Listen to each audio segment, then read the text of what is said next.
Hello Internet Allies, how are you doing? So, a couple of weeks ago I went to this little tiny place, you might have heard of it, called New York for a holiday for a week. I'm still not over it, I still can't believe I did it.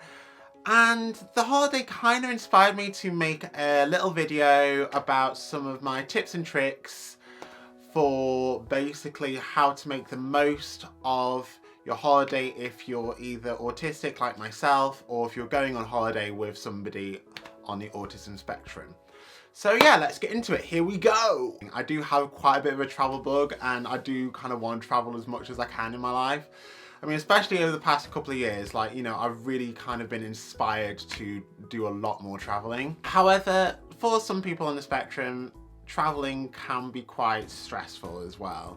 So yeah, so basically I think the reason why these kind of videos are important is to basically raise awareness and so that people can have those opportunities really. Going on holiday is amazing, but at the same time, you know, routine kind of goes completely out the window when you're on holiday. Now, change of routine can be quite stressful for some people on the spectrum because people on the autism spectrum, we're like creatures of habit. I'm not gonna lie, we like routine, basically. So when a routine drastically changes or we're kind of suddenly thrown into a different change of scenery, it can take us a while to like adapt to that change of routine or just basically just changes in general. I think to help combat like a change of routine, I think it can help kind of having like a rough idea of things you want to do on holiday and stuff like that.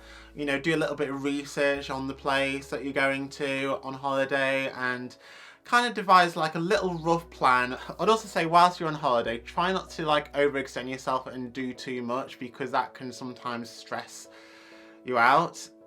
And also basically take frequent breaks for like, you know, basically if you just needed to sit down or basically if you needed a drink or if you needed something to eat. You just kind of want to just enjoy yourself really, but like at the same time you just need to sort of make sure that you're not tiring yourself out too much. I'm really impressed with how much me and Kieran got done in New York, and I'm really impressed with how much I was able to like keep up with everything as well. But at the same time, you know, like I'm glad that like, you know, I was able to like take a breather if I needed to.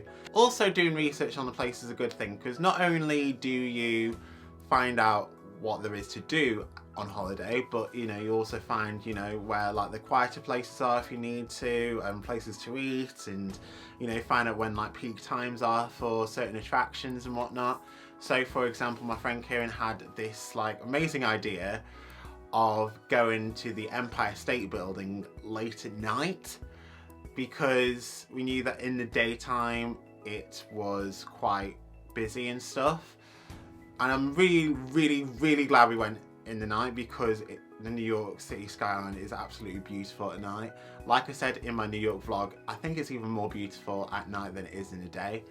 And the good thing about the Empire State Building is that it was like open until like 2 AM. I think people on the spectrum can find crowded areas quite stressful. So, you know, I think it is quite important to basically find out like peak times, off-peak times, not only for certain attractions, but also, you know, times when you can go on holiday basically.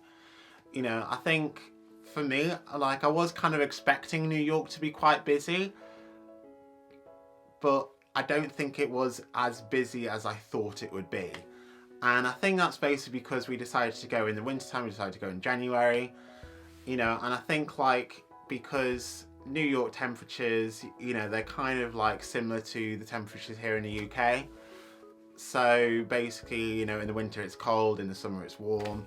So I reckon that like, you know, New York would be a lot busier in the summer months and also during school holidays as well. So one thing I did manage to get my hands on to prepare for the New York holiday in order to help me like with like any kind of special extra help if I needed it was this sunflower lanyard that I'm wearing around my neck right now. So these sunflower lanyards are to help staff at airports but also staff at supermarkets identify people who have like invisible disabilities, difficulties such as autism, and They're there to basically help, like basically if I need any special sort of assistance. I didn't have to use this because I didn't really feel like I needed to, and to be honest, I don't really know the whole ins and outs, but you can pick these up like at really any supermarket or airport, you know, such as like Tesco, Sainsbury's, Marks and Spencer's, and yeah, obviously the main airports in Great Britain as well.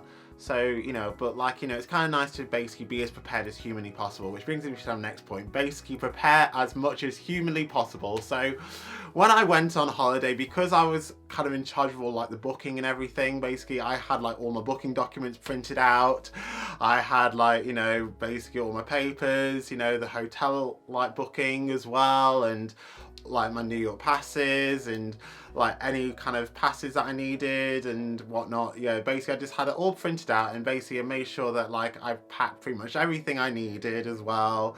You know, I mean, I know there's like always something that I forget basically. I mean, this time I think it was like shower gel, but you know, that's okay because like pretty much like all the hotels like have shower gel and stuff like that you can use. But yeah, like I think it is definitely important to be as prepared as humanly possible for like any sort of, you know, eventuality, you know, both good or bad, basically. You know, just basically be as prepared as humanly possible, you know, kind of go through all the procedures that you need to go through or that might possibly happen, whether you're going on holiday abroad, in the same country, whatever. But also try to research if like the place you're going to has like any special access or accommodations that can apply to people with autism or like other disabilities as well, because you know, then that can make like the holiday kind of go a lot smoother. That can help. Okay, so now I'm going to talk a little bit about planning holidays.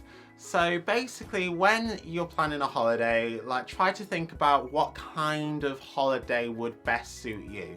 So for example, for myself, I like going places where there's like lots of tourist attractions and lots of things to see and do.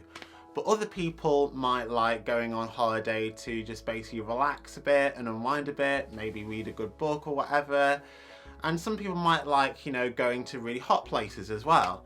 You know, it just kind of depends on the person sort of thing. So, you know, I like adventure because adventure is out there, hey. Go with people you trust, obviously. Even though Kieran and I have only hung out a handful of times before New York, we've become quite close friends over the past year, and we trust each other enough for this holiday to basically happen. And I'm super grateful for that. And considering that Kieran himself is not autistic, and I don't particularly think he knows a great deal about autism himself. You know, I think there's like me and maybe a couple of his other friends who are autistic. I think he did a particularly really good job looking after me, to be perfectly honest, and I'm super grateful for that. You know, all things considered, you know, he did an absolutely cracking job with looking after me and being a kind of the perfect travel companion. So yeah, Kieran, if you're watching, thanks very much for that. And the good thing about Kieran is that he is quite confident with traveling. He travels to London quite a lot. You know, he's been to Disneyland Paris, he's been to a few other places, and Kieran, you know, gets used to places a lot easier and whatnot. So this makes things easier for me because then it kind of takes the pressure off me, you know, if I need to like navigate or whatever, you know, Kieran can help out with that. Another thing is basically to ask people for help whenever you need it, not just in the planning stages, but when you're actually on holiday. And I think with all things considered, I think I cope very well with New York as well, especially considering New York was the first time I've been abroad without my family and without college. So yeah, I'm really proud of myself for doing that. And I also actually think that like some people on the spectrum like myself, like some high functioning autistic people, can be quite good travel companions as well, because we can be quite organized and we can like set a good routine and structure so that people around us can make the most of their holiday as well. So yeah, that is it for my autism survival guide to holidays. I hope you enjoyed this and found this useful. Please give it a like if you enjoyed it. I hope you're having a wonderful day. Please give your top travel tips down in the comments below and keep smiling. Bye bye.